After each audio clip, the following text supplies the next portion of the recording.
श्री स्वामी समर्थ. स्वामींचा आशीर्वाद या चॅनेलवर आपले स्वागत आहे.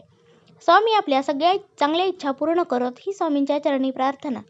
तर बघा, बऱ्याच जणांच्या अशा तक्रारी असतात की आम्ही देवांची खूप सेवा करतो, खूप उपास तापास करतो, खूप उपाय करूनही आम्हाला फरक जाणवत नाही किंवा खूप देवदेवही करून आम्हाला सेवेचे फळ मिळत नाही. तर बघा, या व्हिडिओमध्ये आपण दररोजची देवपूजा कशी करायची आहे आणि कुठल्या चूक आपल्याला करायच्या नाहीत हे या व्हिडिओमध्ये पाहणार आहोत. तर हा व्हिडिओ तुम्ही नक्की शेवटपर्यंत पहा. आणि मैत्रिणींनो, हा व्हिडिओ जर तुम्हाला आवडला असेल तर नक्की लाईक आणि सबस्क्राईब करा. तर हे व्हिडिओ चॅनेल मी नवीन चालू केलेले आहे. तर या व्हिडिओ माध्यमातून मी तुम्हाला जी माहिती देत आहे, जर ती आवडत असेल तर नक्की माझ्या चॅनलला सबस्क्राईब करा. आणि जर काही बोलताना किंवा तुम्हाला सांगताना काही चुकत असेल तर खरंच मी मनापासून माफी मागते.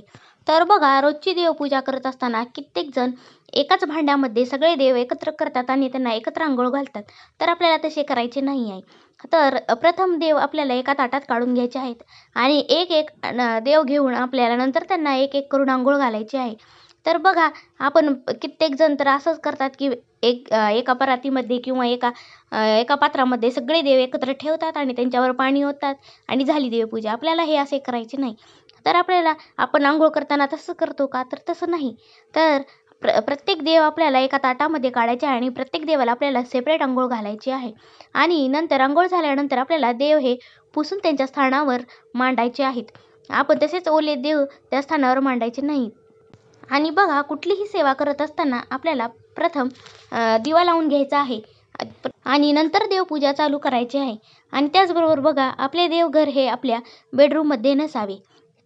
आणि जर खरंच जागेचा प्रॉब्लेम आहे किंवा कुठेतरी शहरामध्ये तुम्ही किरायाने राहत असाल तर अशा वेळेस आपण देवघर आहे ते मांडू शकता. पण आपल्याला एक छोटासा लाल कपडा करायचा आणि झोपताना आपल्याला तो लाल कपडा झाकून किंवा ते पडद्याप्रमाणे करून झोपता आपण तो पडदा लावून मग नंतर आपल्याला झोपायचे आहे. त्याचबरोबर बघा, पूजा करत असताना आपल्याला पहिल्यांदा आसन घेऊन बसायचे आहे. आसन घेतल्याशिवाय आपण पूजा करायची नाही. तर प्रथम आपण आसन घ्यायचे आहे आणि नंतरच आपण देवपूजा करताना बसायचे आहे. त्याचबरोबर आपण पूजेचे कुठलेही साहित्य आपण तसेच जमिनीवर ठेवायचे नाही. तर त्याचबरोबर आपल्या पायांचा स्पर्शही त्या देवपूजेच्या सामानाला होता कामा नाही. आणि आपण जे फुले तोडतो ते सुद्धा आपण अंघोळीनंतरच फुले तोडून व्हायचे आहेत. कारण माहीत आहे, आपल्या प्रत्येकाला सवयच असते की उठल्या उठल्या आपण फुले तोडून घेत असतो. तर आपल्याला तसे अजिबात करायचे नाही. आपण अंघोळ झाल्यानंतरच फुले तोडून घ्यायची आहेत. तर बघा, अशा प्रकारे जर आपण रोजची देवपूजा केली तर नक्कीच आपल्याला फरक जाणवेल.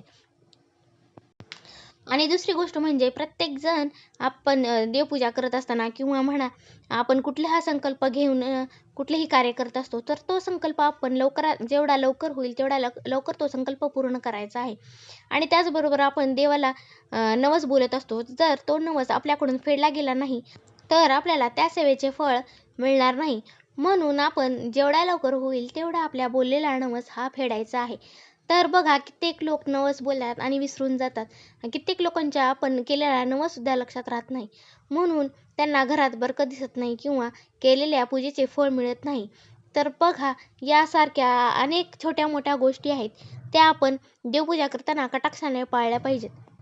त्याचबरोबर बघा, आपण मंदिरात जाता वेळेस कुठल्याही देवाला मंदिरात जाताना आपण पाणी हे आपल्या घरातूनच नेले पाहिजे किंवा शिवमंदिरात किंवा आपण कुठेही गेलात तर आपल्या घरच्या पाण्यानेच आपल्याला अभिषेक करायचा आहे. मंदिरातील त्याच पाण्याने आपण अभिषेक करायचा नाही. आणि नंतर घरी येत असताना त्यामध्ये थोडे पाणी शिल्लक ठेवून घ्यायचे आहे. तरच आपली ती पूजा फळाला जाते. तर अशा प्रकारे आपण कुठल्याही मंदिरात किंवा बाहेर जाताना आपण पाणी हे आपल्यासोबत असलेच पाहिजे. आणि मंदिरात जर महाप्रसाद असेल किंवा प्रसाद जर दिला गेला असेल तर आपण तिथेच खाऊन यायचा आहे किंवा आपण त्यातील थोडा काही भाग आहे तो तिथे खायचा आहे आणि नंतर घरी आणायचा आहे. तर तो प्रसाद घेऊन आपल्याला डायरेक्ट घरी यायचे नाही. त्यामुळे आपल्याला फळ मिळत नसते. म्हणून जो काही प्रसाद दिलेला आहे किंवा जे काही असेल तो आपण तिथेच ग्रहण केला पाहिजे. त्याचबरोबर बघा, निर्मळ करणारी आणि मनापासून केलेली कुठली सेवा वाया जात नाही. तर बघा, अनेक जण सेवा करतात पण वरवरच्या मनाने करतात. आपल्याला तसे करायचे नाही. जर देवाची खरंच देवपूजा करायची असेल किंवा कुठलेही कार्य करायचे असेल ते खरंच मनात श्रद्धा ठेवून केली तर देव आपले कुठलेही कार्य सफल करतो आणि आपल्या मनातील कुठलीही मोठात मोठी इच्छा असेल ती देव आपली पूर्ण करतो. त्याचबरोबर बघा, आपल्या इकडे अतिथी देवो भव असं म्हटले जाते. पण कित्येक घरात कोणी पाहुणे किंवा शेजारी पाजारी असत किंवा कोणी आले गेलेले चालत नाही. तर असे न करता आपण आपल्या घरी जे येतील त्यांचे आदराने स्वागत करायचे आहे. आणि आपल्याला त्यांना जेवण नाही दिलं तरी चालेल, पण किंवा चहा पाणी तरी आपण विचारले पाहिजे. त्यांचे आदराने स्वागत केले पाहिजे. तरच आपल्या घरी शांतता आणि समृद्धी टिकून राहते. आणि त्याचबरोबर बघा, कित्येक घरात अन्नाचा अनादर होतो.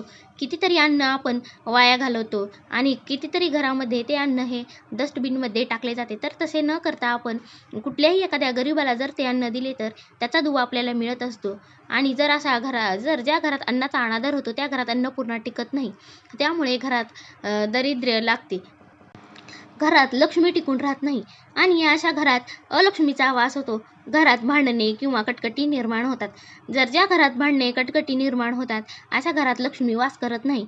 म्हणूनच आपल्याला केलेल्या पूजेची आपल्याला फळ मिळत नाही. अशा ज्या काही बारीक-सारीक आपल्या सवयी किंवा ज्या काही चुका आहेत यामुळे आपल्याला देवपूजेचे फळ मिळत नाही आणि आपल्या घरात लक्ष्मी टिकत नाही. म्हणून आपण देवपूजेचे नियम हे पाळले पाहिजेत. तर बघा, आजच्या व्हिडिओमध्ये सांगितलेली माहिती तुम्हाला कशी वाटली ही नक्की कमेंट करून सांगा आणि माझ्या चॅनेलला नक्की सबस्क्राईब करा.